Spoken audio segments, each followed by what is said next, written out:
도널드 트럼프 미국 대통령이 주도하는 이 우크라이나 전쟁 종전 추진 방침에 따라서 마지막 스퍼트를 가하고 있던 이 러시아군의 진격 속도가 갑자기 느려졌습니다. 사실 지금같이 중요한 시기에 이 러시아군의 진격 속도가 나지 않고 정체되어 있다는 것은 러시아군에게 있어서 중대한 일이 발생했다는 걸 뜻합니다. 그런데 가장 중요한 이유를 보니까 전쟁에 투입할 탱크조차 전멸돼 가지고 더 이상 전쟁 치르기조차 힘든 상황이라는 겁니다. 와이타임스가 이 문제를 짚어봤습니다. 지금 시작합니다.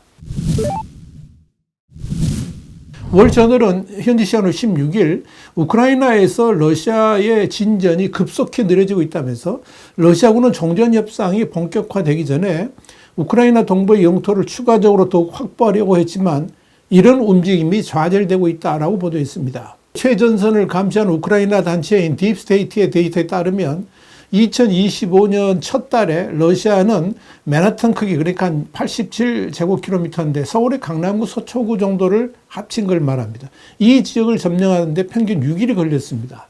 이는 11월에 비해서 2배 이상 긴 시간입니다. 그런데 이런 속도는 2월 들어서 더욱 둔화가 됐습니다. 특히 눈여겨볼 점은 날이 갈수록 러시아군이 얻는 이득은 적은데 손실은 눈덩이처럼 늘어난다는 점입니다. 사실 우크라이나군은 절대적인 병력 부족 때문에 러시아군의 대대적인 진격을 막는다는 것 자체가 무리인데도 러시아군은 생각한 대로 진격을 하지 못하고 있다는 것은 분명 러시아군에게 큰 문제가 있다는 것을 의미합니다. 그렇다면 러시아군의 진격이 이렇게 둔화된 이유는 뭘까요? 첫째는 러시아가 우크라이나 동부를 공격하는 방법에 문제가 있습니다.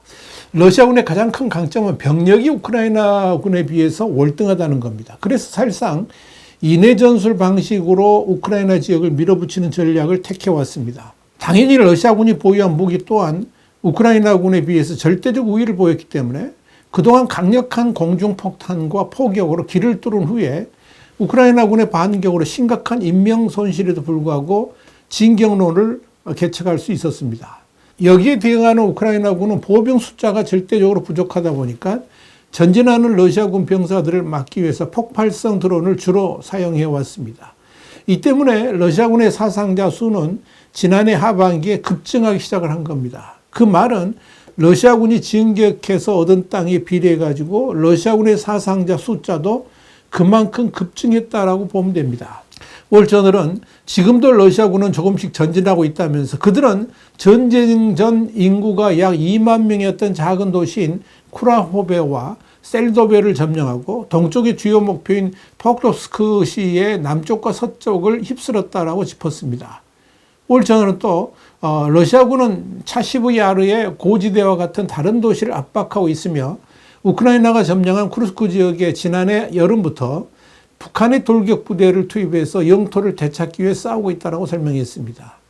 두 번째는 러시아의 점령이 왜 둔화되는지 살펴봅니다. 월저널은 우크라이나의 영토 내에서 러시아의 진격은 지난 가을에 가속화되었고 특히 점령된 지역 거점 도시인 도네츠크 서쪽 지역에서 가속화되었다면서 그러나 겨울 동안에 점령이 둔화되었는데 이는 보병을 보호할 나뭇잎이 사라져서 우크라이나군에게 쉽게 발각되어 드론의 표적이 되었다는 점도 있지만 러시아군의 피로도가 극에 달했기 때문인 것으로 보인다라고 지적했습니다. 월저널이 이어서 지난 반년 동안에 러시아군은 로드 아일랜드의 면적 그러니까 한 3,150제곱킬로미터인데 충청북도 크기입니다. 여기에 해당되는 우크라이나 영토를 점령하는데 수만 명의 병력을 동원했다면서 그러나 병력 모집이 점점 어려워지고 있고 이 때문에 러시아는 감옥에 있는 사람들을 포함하여 자원봉사자를 유치하기 위해 급여를 인상해야 하는 상황에 이르렀다라고 짚었습니다. 이와 관련해 미국 국방부 고위 관계자는 지난해 10월 2022년 2월 전쟁이 시작된 이래 러시아가 약 60만 명의 사상자를 냈으며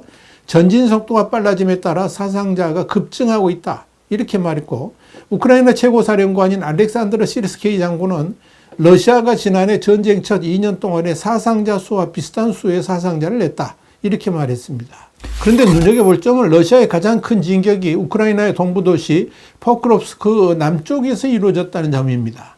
이 도시는 고속도로와 철도를 통해 동부 우크라이나 군대의 주요 보급로로 오랫동안 이용되어 왔습니다. 그런데 러시아는 남쪽의 마을과 도시를 휩쓸고 도시의 동쪽과 서쪽 측면으로 접근하고 있습니다. 여기 대해서 미군 고위 관계자는 러시아가 수만 명의 병력을 아주 작은 지역에 집중시켜서 우크라이나군의 쉬운 먹잇감을 만들어내면서 엄청난 피해를 입었으며 지금도 그저 숫자만으로만 우세하게 진전하는 듯 보인다. 이렇게 말했습니다. 실제로 최근 우크라이나의 작은 반격으로 한 마을을 되찾았습니다. 월저널은 지금 전쟁 상황에서 러시아 주요 목표는 러시아 쿠르스크 주에 있는 우크라이나군의 존재를 제거하는 것이라면서 러시아의 반격과 함께 최전선에 배치된 수천 명의 북한군으로 인해서 우크라이나가 차지하고 있는 영토는 최대 규모의 절반 수준으로 줄어들었다라고 설명했습니다. 한마디로 쿠르스크에서도 러시아군이 북한군과 함께 인해 전술식 진격으로 상당한 영토를 회복했다는 겁니다. 월저널은 그럼에도 우크라이나는 이 지역에 가장 잘 갖춰진 부대를 배치하여 버티고 있다면서 우크라이나 지도자들은 쿠르스크의 일부를 완충지대와 향후 평화협상에서 협상 카드로 사용하기를 원하고 있다고 설명했습니다. 물론 이런 전략에 대한 비판의 목소리도 있습니다. 그 병력으로 차라리 우크라이나 내 영토를 지키는 것이 더 유리하지 않느냐 이런 의견이 그겁니다. 그러나 볼로디미르 젤렌스키 대통령은 우크라이나가 점령한 쿠르스크 지역이 잃어버린 동부의 우크라이나 영토를 수복하는 데 큰 힘이 될 것이다. 이렇게 강조하고 있습니다. 그렇다면 러시아의 탱크는 어디로 사라졌을까요? 사실 러시아의 반격이 이렇게 무뎌진 가장 큰 요인 중 하나는 러시아군의 공격 무기가 절대적으로 부족하다는 겁니다. 여기에 대해서 월스저널은 러시아의 저장고 유성 이미지를 분석한 오픈소스 정보 분석가 그룹의 분석을 이용해서 3년간의 전쟁으로 러시아는 소련 시대 탱크와 장갑차의 대부분을 소진했으며 나머지 대부분은 상태가 좋지 않은 구형 모델이라고 밝혔습니다. 전쟁에 쓸만한 탱크는 이미 전멸 상태에 이르렀다는 겁니다.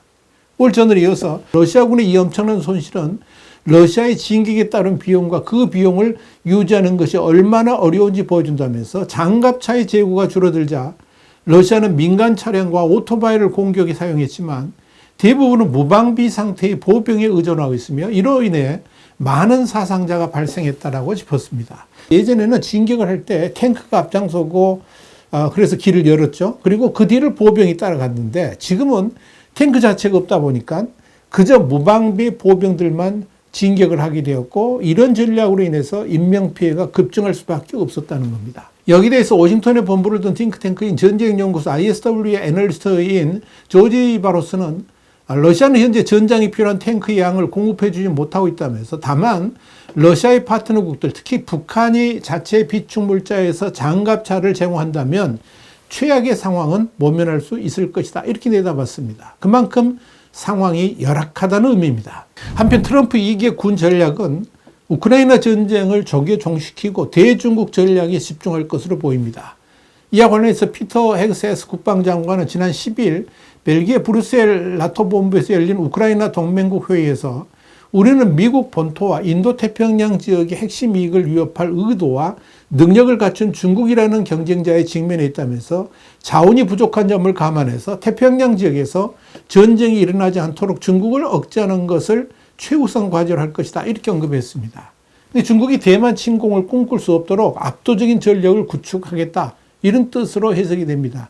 미국이 이런 전략과 관련해서 미국의 시사주간지 뉴스웨이크는 지난 2월 5일 미국 해병대 해군 병력 5,000명과 최신 강습 상륙함 아메리카호 등으로 구성된 상륙 준비단이 중국과 가까운 제1도련선에 배치됐다고 보도했습니다. 제1도련선은 일본 열도와 대만, 필리핀, 보르네오 섬을 잇는 중국의 방어선을 일컫습니다. 이 상륙 준비단에는 오키나와에 주둔 중이던 미 해병대 30일 원정단이 배치되는데 이에 대해 뉴스위크는 위기 대응과 억지력 투사를 위한 부대다 이렇게 설명했습니다. 미군 최신의 강습 상륙함인 아메리카호는 항목급 상륙함인데요. 길이가 257m, 폭이 32m에 만재 배수량이 45,000톤에 이릅니다. 또한 F-35B 스텔스 전투기, AB-8B 해리어 전투기, MB-22 오스프리 수직 이착륙기 등 40여 대를 탑재합니다. F-35B는 최대 20대 이상을 실을 수가 있습니다. 여기에 대해서 미 해군은 아메리카호와 30일 원정단이 7함대가 관할하는 필리핀 해역을 정기적으로 순찰하면서 자유롭고 개방된 인도태평양을 유지해 나갈 것이라고 밝혔습니다. 미국은 중국이 오는 2027년까지 대만 침공 준비를 끝낼 것으로 보고 있습니다. 이에 따라 미국이 최신 항목급 상륙함과 해병대 정예부대로 구성된 기동전단을 중국 근해에 상시 배치하겠다는 것인데, 이는 사실상 중국의 도발에 대비해서 실전 준비 태세를 갖추겠다는 뜻으로 해석이 됩니다. 화이트하우스 국제정세 분석의 추국이었습니다. 감사합니다.